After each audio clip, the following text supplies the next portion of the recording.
Hello, welcome to Have Roots Will Travel. My name is Lisa Elvin Stoltari, and I am a genealogist and a passionate traveler. Over the last year, I've been doing these videos on les filles du roi. We're up to number 105. There are over 700, so we've got a ways to go. But I intend on doing them all. If you want to explore other videos, please check out my website, haverootswilltravel.com, and I have links that I post to all of them, all the previous episodes, and also I kind of tell you what's coming up as well. I also have a Facebook page where I post, whenever I post a new, upload a new YouTube video, I put it on there as well. Please don't forget to subscribe and also click on the notifications alert so you'll get alerted every time I have new content. So with that, let's get started. Regular viewers know that I produced a video called The Program 2.0, and have a look at that if you need more information about the program, Filles du Roi, how it works, all of that good stuff. It'll give you a good perspective of what your ancestor would have gone through. This episode's Filles du Roi her name is Anne Poitraud, and she happens to be one of my great-grandmothers. I just worked out that way. She also happens to be my best friend's great-grandmother. So again, we're linked together.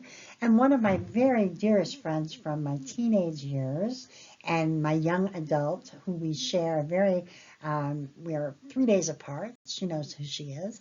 This is also our connection. So it's really kind of neat. So let's get to know Anne a little bit better. So Anne was born in 1652 in La Rochelle, France, in the parish of Notre-Dame de Gagne. She was baptized at Sainte Marguerite Church. La Rochelle was founded during the 10th century and became an important harbor in the 12th century. And until the 15th century, La Rochelle was to be the largest French harbor on the Atlantic coast, dealing mainly in wine, salt, and cheese. Nothing but the good stuff. The name was first recorded in 961 as Rupella, from a Latin diminutive meaning. La Rochelle has one of the richest histories of all the towns of France. From its beginnings as an area where the Knights of Templar had their strongest base. Eleanor married Henry Plantagenet in 1152, and then he became King of England in 1154, thus putting La Rochelle under Plantagenet rule until Louis VIII captured it in the 1224 siege of La Rochelle. During the Plantagenet control of the city in 1185, Henry II had the Vaucluse castle built, remains of which are still visible in the Place de Verdun. So that's something to see. From 1568, La Rochelle became a center for the Huguenots.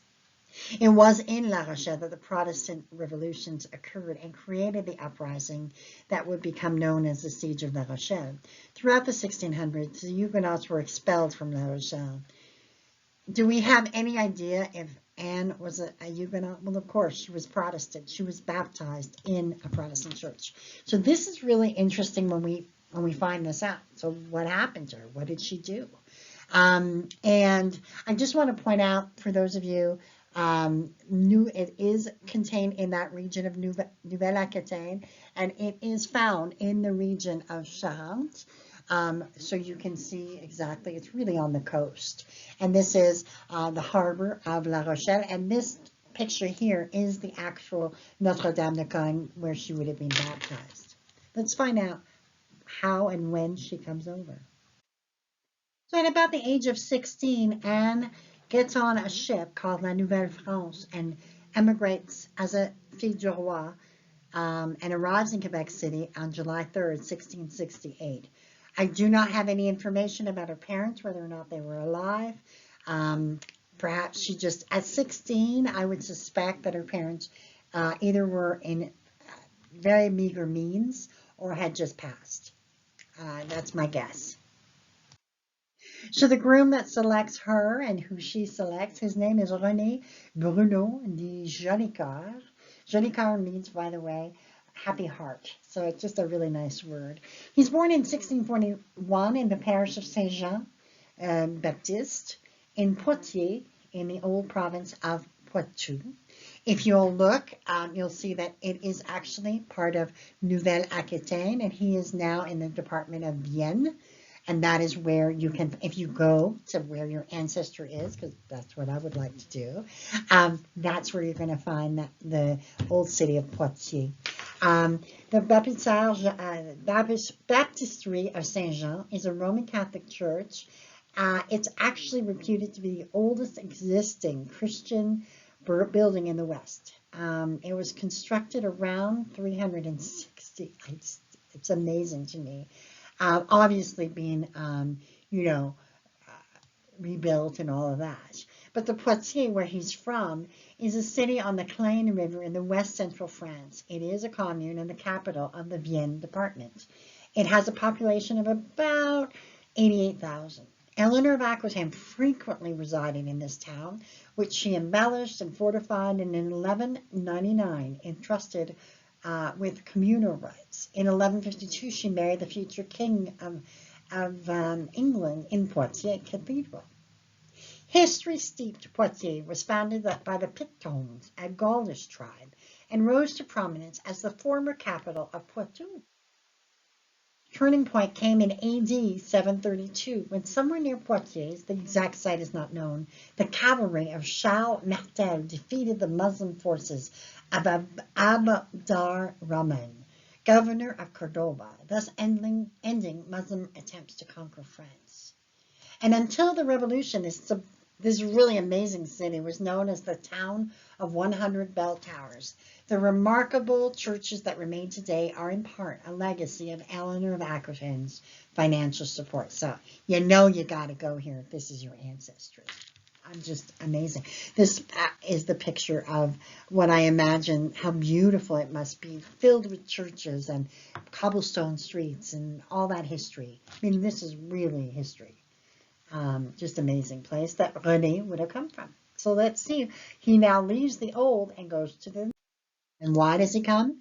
He arrived, as many did before him, as a soldier with the Grandfontaine Company on August 19, 1665. He worked on Fort Thérèse, which is a neat, really cool place that would eventually play a part in American Revolution, so that's a whole thing. He received a land grant in Quebec on March 18, 1666, suggesting that he had finished his tenure with the military and was now free to pursue his new life in France. He is found in Charlebourg in 1666, working as a weaver, his profession. Interestingly, in 1660, when he's living with Jean Charpentier, he is a hired person, so it's possible he's just living with Jean Charpentier and his family and his wife while he's working on his land and house. So possibly that's what's happening at that point. So he is getting ready to meet the love of his life. On September 17, 1668, René and Anne were married in Quebec City, and that is their marriage record. So the family would then settle at Petite Auvergne, which is Charlebourg, and you can see on the map Petite Auvergne where it would be. Okay, so that gives you an idea of suburb. It's now a suburb, a borough of Quebec City. Let's give you a little history of this place. The origins of this place begin in about 1626 with the concession of the Seigneurie of Notre-Dame des Anges. The seigneurie extended from the Charles River northward, encompassing the modern boroughs of Limoilou and Charlebourg. In 1665, the new intendant of justice, Jean Talon, set out to establish 3 new villages further north on the plateau. This caused friction with the Jesuits, who were the seigneurs of the area. The first of the villages consisted of a 25 arpents square, which is a 5 arpents square. The Très Carré was reserved for the church. So the church was around is in the middle.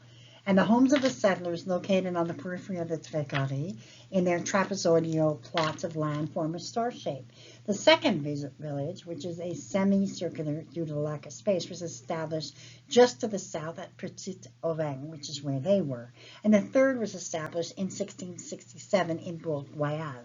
This particular arrangement is still visible from the air and is the hallmark of Charlebourg. So you can see kind of how it's laid out.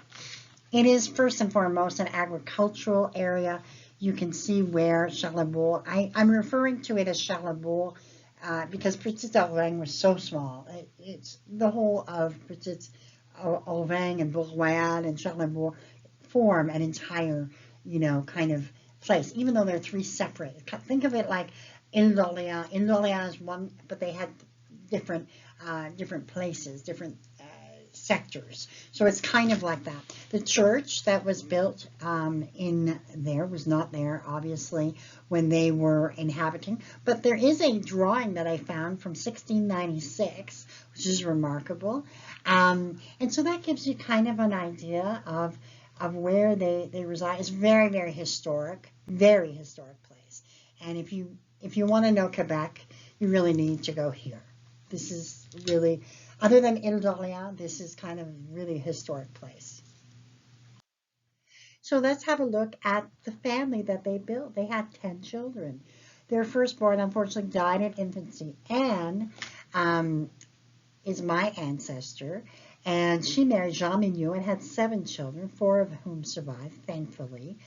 One of my ancestors was one of them. She then married Jean-Baptiste Lamotte and had 5 children, all of whom survived. My childhood friend, so we kind of share that same Anne, but she is a descendant of Jean-Baptiste Lamotte, and I am a descendant of Jean Mignot, so it's really kind of neat. François is listed as being born on certain websites, but I think he probably died in infancy.